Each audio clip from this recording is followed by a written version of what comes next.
नमस्कार, मी स्नेहल आणि आज आम्ही भिवंडीतून कराडपर्यंतचा प्रवास रिक्षाने करणार आहे. पहिल्यांदाच एवढा लांबचा प्रवास रिक्षानं करतो आहे.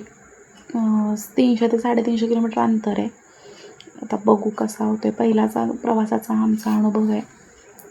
तर पहिला इथं TP काढून घेतला. TP म्हणजे टेम्परर परमिशन असते दुसऱ्या जिल्ह्यात जाण्यासाठी, आणि ती काढणं महत्त्वाचं म्हणजे गरजेचं असतं. कोणत्याही ऑनलाईन ठिकाणी काढून मिळतं. 400 ते 500 रुपये खर्च येतो आणि एकदा काढला की तो महिनाभर चालतो. म्हणजे महिनाभर तुम्ही प्रवास करू शकता दुसऱ्या जिल्ह्यांमध्ये. आम्ही भिवंडी ते कोल्हापूर असा काढलेला. एका महिन्यासाठी आम्हाला 500 रुपये खर्च आला. तर निघालो 7:30च्या दरम्यान आम्ही बदलापूर सोडलं. म्हणजे भिवंडीतून पहिला बदलापूरमध्ये गेलेलो. बदलापूरमध्ये एक रिलेटिव्ह होते, त्यांची पण रिक्षा होती, आम्ही सोबत जाणार होतो. मग बदलापुरात 7:30पर्यंत पोचलो. 8-8:30ला बदलापूर सोडलं. पहिला CNG भरला. निघायच्या आधी भिवंडीतच आम्ही 250 रुपयाचा CNG भरलेला. दुसऱ्या पंपावर जिथे मिळेल तिथं आम्ही CNG भरत चाललेलो. इथं फक्त 140 रुपयाचा CNG बसला. घरातूनच आम्ही भाजी भाकरी अशी घेतली होती. म्हणजे जिथं भूक लागेल तिथे थांबायचं आणि सेफ ठिकाणी भाजी भाकरी खायची असं ठरवलेलं.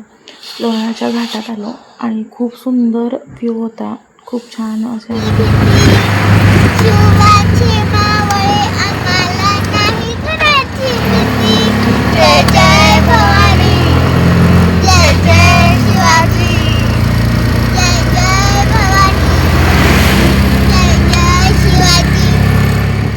पोरांची अशी धमाल चालू होती. मजा मस्ती करत लोणावळा क्रॉस केला आणि थोड्याच वेळात पोरं झोपली. त्यांना तपशील असं खाली मॅट अंतरून दिलेलं, खाली झोपलेली.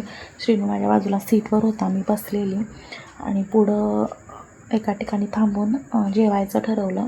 भाजी खराब झाली त्याच्यामुळं बुर्जी घेतली. बुर्जी आणि भाकरी खाल्ली. पोरं उठली. पोरांना थोडंसं खाण्याप्यायला दिलं आणि लगेच पुढं जिथं मिळेल तिथं CNG आम्ही भरत होतो. पुढच्याच एका पंपावर CNG भरला. इथं फक्त 135 रुपयाचा CNG बसला. जे पुढं मिळेल नाही मिळेल गर्दी असते त्याच्यामुळं भरून घेतला. CNG भरला, बॅगा व्यवस्थित लावल्या. परत पोरांना झोपवलं. मी बसले आणि परत निघालो. आता कुठेही थांबायचं नाही, हळूहळू जायचं, पण न थांबता जायचं ठरवलेलं.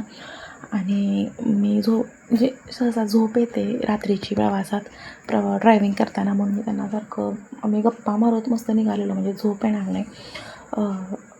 उजाडता आम्ही म्हणजे सूर्योदय होता आम्ही साताऱ्यात पोचलेलो. 5:30-5:45च्या दरम्यान आम्ही साताऱ्यात होतो.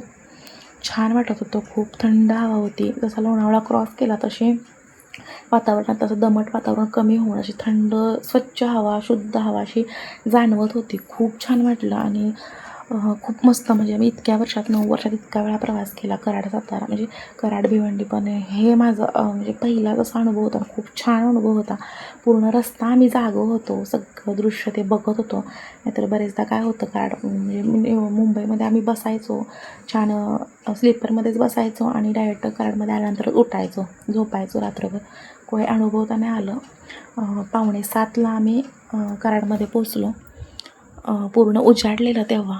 बॅगा आत घेतल्या, घरात ठेवला. एक पूर्ण उजाडलेलं, शुभ्र झालेलं पूर्ण आणि मस्त वाटत होतं. रिक्षा लावली आणि आता आराम करायचं ठरवलेलं. रात्रभर खूप थकवा आलेला, डोळ्यावर खूप झोप होती. झोपलो आणि आजपासून संध्याकाळी मम्मीला म्हटलं, दिवसभर झोपून काढला. मम्मीला म्हटलं नको जेवण करू आज, किती झणझणीत खाऊ, बाहेर जाऊ जेवायला, म्हणून आंबराईला आलो जेवायला. खूप छान हॉटेल आहे. आंब्यांच्या बागेमध्ये बसण्याचा सेटअप आहे, मुलांना खेळण्याची सोय आहे, जेवण उत्तम आहे. एकदा अवश्य भेट द्या. आंब्याच्या बागेत मस्त जेवण केलं. छान दिवसभराचा थकवा गेला.